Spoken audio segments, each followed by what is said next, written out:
Here's my review of Mercy. Read the description. I was like, oh, this is cool. Then I watched the trailer. I was like, okay, I think it could still be good. I watched the second trailer. I'm like, I don't know about this anymore. Then watch the actual movie, and I'm like,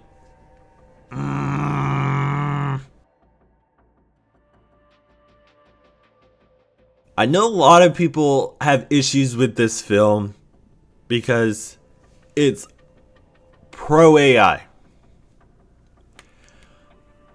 But to me, if this film came out a few years ago, people would not have an issue with it. And people say they marketed this movie as anti-AI. And that AI is the bad guy. Like, that's how the trailer's marketing all that is. But of course, in the movie, the AI is not bad and tries to help after kind of learning and with conversation. And people were mad about that they market it as the AI being bad. Here's the thing. That is a twist.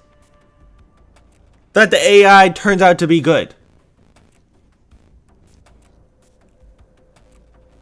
They don't want you to know the twist before you watch the movie. So of course they're going to market it as AI being the bad guy, because that's how it feels like for most of the movie. And everybody has their own opinion on AI. And my opinion, AI is not bad. It's how it gets used. There's so many great things that AI does that like humans can't, or it just makes it a lot easier. And I know there's the biggest problem I have with it is in the creative space, the art space. That I do think is an issue. But I think kind of what this is showing a little bit is AI is not really the problem. It's how we use AI that's the problem. Like, they were abusing this system. The AI itself is not bad. It can't be bad. It's an object. Well, I guess objects can be bad. I don't know. I'm trying to get philosophical here, but I'm not very philosophing up in this joint. But, it's just doing its job. Obviously, it learns and becomes good, right? Obviously, I'm not advocating for AI to be judged. Heck no. That'd be horrendous. I asked ChatGPT if he would like to be a judge for all humanity. He said, I think that's an interesting thing, but it's best left for humans. So even AI is in agreement. The first 60% of this movie or so, I think is really interesting. We see, what is it, Chris Crow? What's the guy's name? Chris Raven. Wrong bird.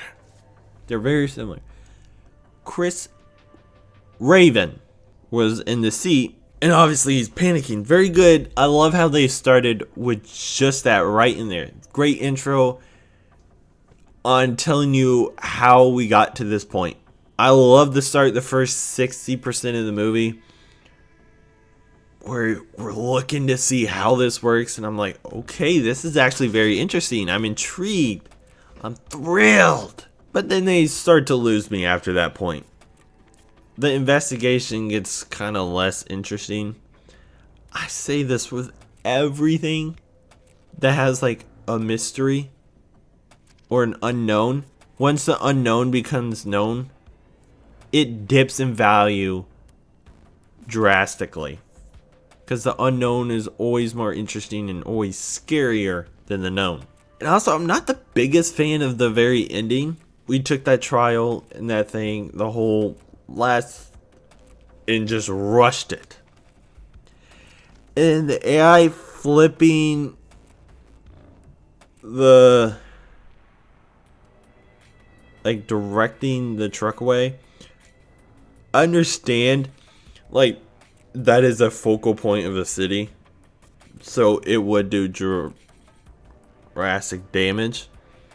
But also they ran over like plenty of people. Ran through cops. And then the air bike got knocked off. Not to say that's directly Chris or the judge's fault, but it's like, dang, son. And then like they gave a couple twists at the end. And like none of them like blew me away. And I'm like, okay, sure, I guess. It was a little lackluster at the end. I feel as though this movie had the opportunity to go deep and warn us about some things in like society and stuff. But it did nothing with that. It did nothing with that. They had elements in the beginning on why we have mercy court. And I thought that was cool, and I was like, are we going to explore that more? No. No, we're not. We're not going to explore that like at all. I was really hoping we would explore that more, because then I could excuse some of the other stuff. If we're like, oh, there's a deeper meaning in this movie, but it's not like that at all. They don't explore it, even though they could. They kind of brought it back at the end, like they rushed because they needed this to succeed and it was better. But even then, it felt unwarranted because they didn't explore this whole more of the corruption at all. One thing that was really good in this movie that I liked was the cinematography. I love how every shot while he's in the chair is like we're looking at it through something and we're not actually there. That is a big part on the DP, Khaled Mustabid.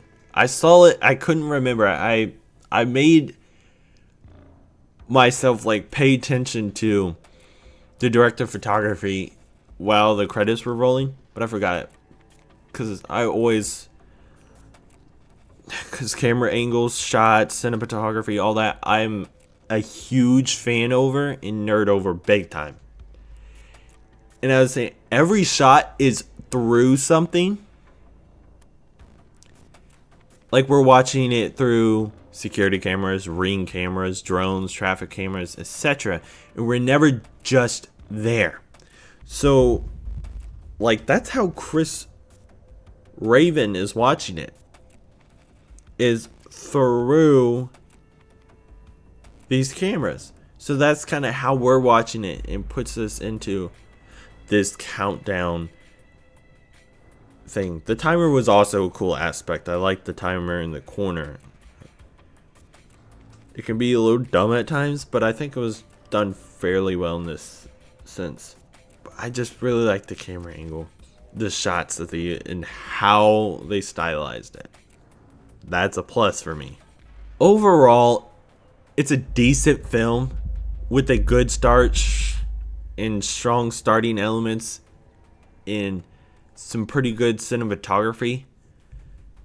But it falls a little short at the end with like ideas or elements not really being explored and the twist not really having any wow factor and it just being a lackluster end.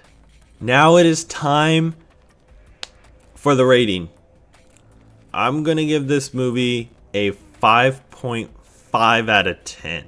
It is now the highest rated movie of the year for me. There was only one other. So off to the best start of the year so far. Come on, 2026, let's turn this around. Though it is January. Like I said, it's okay. There's some things that hurt it, some things that boost it. Alrighty, that was my review of Mercy. Okay, yeah. Hope to catch you later. Have a good one. Alrighty, goodbye.